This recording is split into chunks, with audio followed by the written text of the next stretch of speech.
Okay, welcome back. We got the body, moving on to the ties. Now, like I said, these are my face laces here. I make them myself. Now, all it is, look at that. All that is bias tape, right? You can go buy bias tape. I think it's like $3 for 3 yards in a little package. Joann's, pretty much any place to sell fabric, sell the bias tape.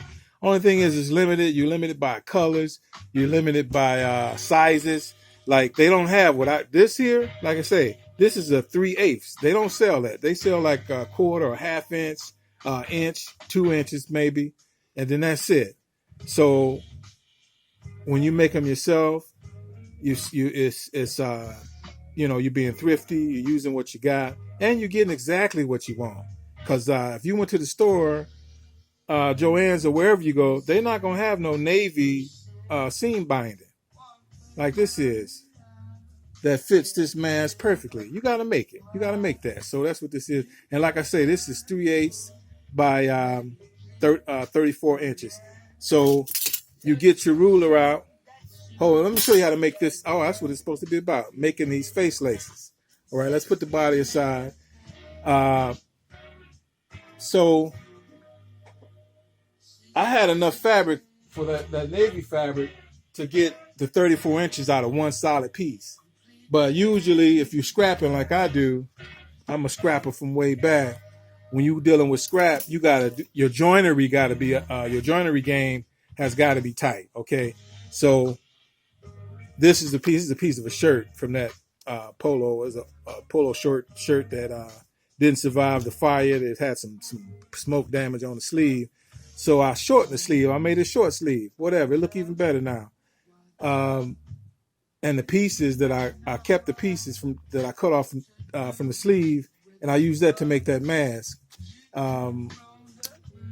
So just get any fabric. Again, you're scrapping. You want to fold it up. What I say, 3/4. Fold it up 3/4. Now you can go and mark it and that, but I like to do a lot of just press work. Press that bad boy down. My iron is cheap from Walmart. It's not gonna burn nothing. I leave it sitting. Keep measuring all the way down. Press it all the way down. Go ahead and get this done.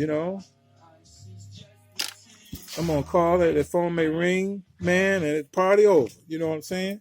So anyway, you come on down your fabric with your 3/4. Once you got that side pressed up, you want to put your scissor to it. Again, you drive your scissor. Don't let your scissor drive you. Your scissor game got to be tight. Screw up so you don't screw up. That's that. Whatever. Okay, so it's two things to take in consideration when you're working with a scissor: power and control.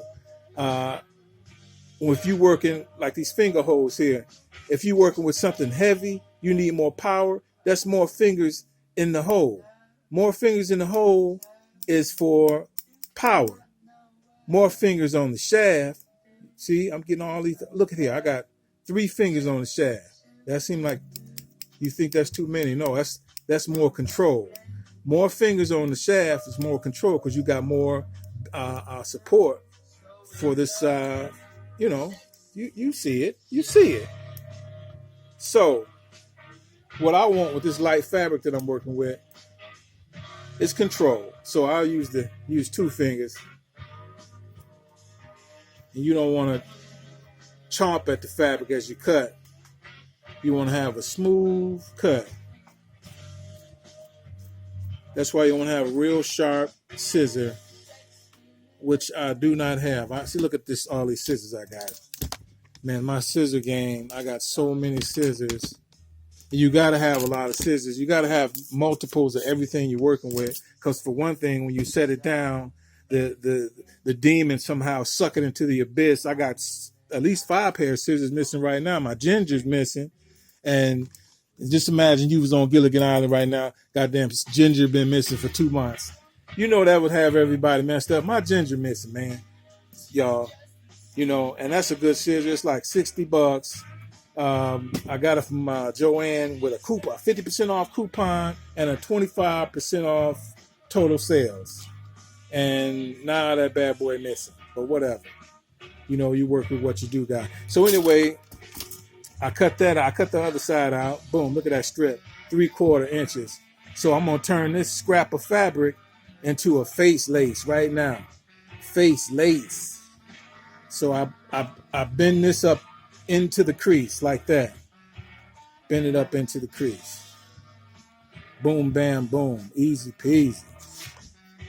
Right? Bend this up into the crease. All right, see that? Then you bend, go to the other side. I even turn it. I turns it. Maybe you're more ambidextrous than me. You can come back the other way. I don't give a damn about you and your ambidextrous. Okay, so let's here. Stretching this, pressing it on down. That's LOL, by the way. Okay, look at that. Now, the final step. Look at that. Fold them in together. They making love to one another. Look at that. Making love. That's how you make face laces. You got to make them they got to make love. Okay, get that. See, I stretched it to get, you saw what happened. Make it, pop it back in. Hit it with that steam. Look at that. Perfection. And so now, the only problem with this is this piece is not long enough. So this is where your joinery game come back in. So now, to make this 34 inches, I think this is only maybe, let's say 14, 15 inches. So I need to add about 20 inches to this piece. So I'll do another thing. I cut out as many of these strips as I need until I get enough length to make my 34-inch piece. So now let's look at this. This don't match up with this, but I'm just showing, this is just for example. See the lines you made from pressing? Those are very important. So you lay this right on top, faces facing up. You lay it right on top of the other piece. All right. So you imagine a 90-degree angle right there, and you want to cut a 45-degree angle, which is straight up the middle. Straight up the middle, my man. Look at that. So what you're doing is a mitered join right there. Mitered joinery. Again, face up, lay them on the tracks, 45-degree angle. Then you take the top one, flip it over, lay it on this one, ride the angle. And I used to, let me show you. See this butt piece right here? Put that butt right on that line, that first press line. If you do that, it's going to be perfect every time. But if you doubt yourself, or if you doubt me right now, you take your pen, these pens I told you that you gotta get, and you want to put them parallel about a 1/4 inch, which is the seam you're going to sew on, a 1/4 inch seam, parallel to your edge right there. And then you want to take your top piece, bend it back on that pen, and use your thumb and everything to hold it on that pen. So that's the kind of, when you put it on the machine and sew it, that's how it's going to look, right? So look how the lines, perfect, bam, every time, bullseye. See the lines line up? When you sew it, that's a stronger join, because this is going to be for face laces. So they're putting pressure on this, they're pulling on this. It's a lot stronger than if you had just taken it and put the ends together like we do with most things. We take it face to face like this here, sew it across like that. Then when you pull it back like this here, but when you pull it, you'll see the threads trying to give. That's not a strong joint that you make. This is the best move right here. And for example, let me show you some of the masks I made. I'll show you that polo mask.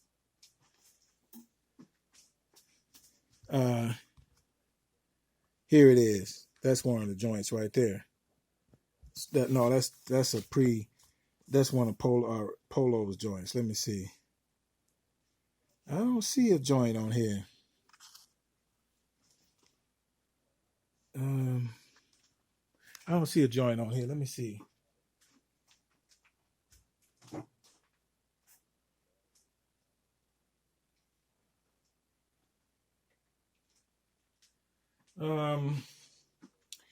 Anyway, I can put this on the machine right quick, and I think that's what I'll do. I'll show you how to put them on the machine. Anyway, so once you get ready to go to the machine with, I'm not gonna sew these pieces together though, because that ain't gonna look right. What am I gonna use that on ever? Nothing. I'm not gonna do that. So I'll get two pieces of something that I really need to sew. Like I need this. I'm working on this.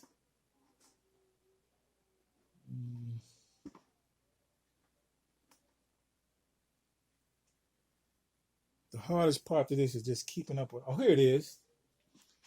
Okay, so this is something I'm actually working on. I'm gonna get this done. Look how pretty that is. That's beautiful right there. I love that. All right, so again, faces up, ride the tracks, 45 from the 90. So you do it like this here. Boom. 90. 45. Right up the middle. Take this bad boy. Face to face. Put the butt in place. See these raps, these rhymes, man. These bars I'm giving you help you remember this thing. Once again, I know it's right, but you know, y'all still doubt me or whatever. So I'm going to drop the pen. Imagine this your stitch line. So you bend it back on the stitch line. Boom. Check your tracks. Tracks look good. Look at that. And if there was a problem, say the track was off to the left or right, then you just take the needle out, slide that bad boy to the left or right. All right.